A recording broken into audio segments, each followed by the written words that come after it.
আপনাকে হয়তো থানা থেকে ফোন করেছে এবং ফোন করে বলছে যে আপনার এগেনস্টে একটা মামলা ফাইল হয়েছে এবং সেই জন্য আপনাকে থানায় গিয়ে দেখা করতে হবে আইওর সাথে, বা আপনাকে থানাতে গিয়ে কমপ্লাই করাতে হবে।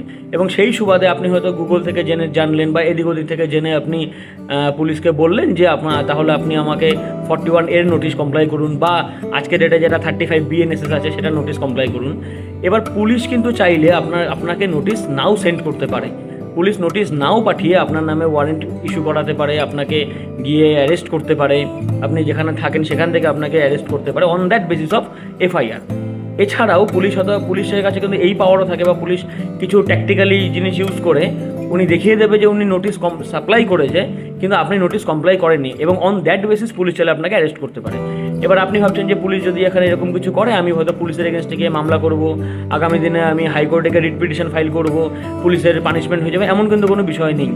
এই ক্ষেত্রে হয়তো আপনার একটু হ্যারাসমেন্ট হবে, কিন্তু কোথাও না কোথাও আপনি কিন্তু পুলিশকে ওই পানিশমেন্ট দিতে পারবেন না।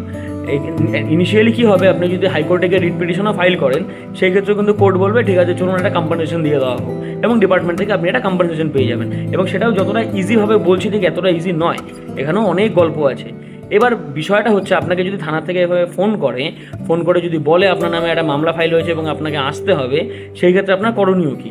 সেক্ষেত্রে আপনার বেসিক্যালি করণীয় যেটা, আপনার নামে মামলা যেটাই হোক, বধূ নির্যাতনের মামলা হোক, চাই নর্মাল কোনো ক্রিমিনাল সেকশনে কোনো মামলা হোক, IPC সেকশনে কোনো BNSS সেকশনে কোনো মামলা হোক, বা যেই মামলাই হোক না কেন, আপনার বেসিক্যালি করণীয় এটা যে নিজে না যাওয়া। আইদার আপনি আপনার নিজস্ব লয়ারকে পাঠান, বা আপনার কোনো বন্ধুকে পাঠান, আপনার কোনো রিলেটিভকে পাঠান, এবং যেই মামলাটা হয়েছে সেটা FIR কপিটা তুলুন। FIR কপি তুলে সেটা পড়ে সেটা কোনো একটা ভালো লয়ারকে দিয়ে পড়িয়ে বুঝিয়ে আপনি নিজেও বুঝুন, এবং তারপরে সেই প্রসিডিওর ওয়াইজ চলুন। নিজে পাকামি মেরে থানায় গিয়ে বিষয়টাকে কমপ্লাই করা কিন্তু বুদ্ধিমানের কাজ নয়।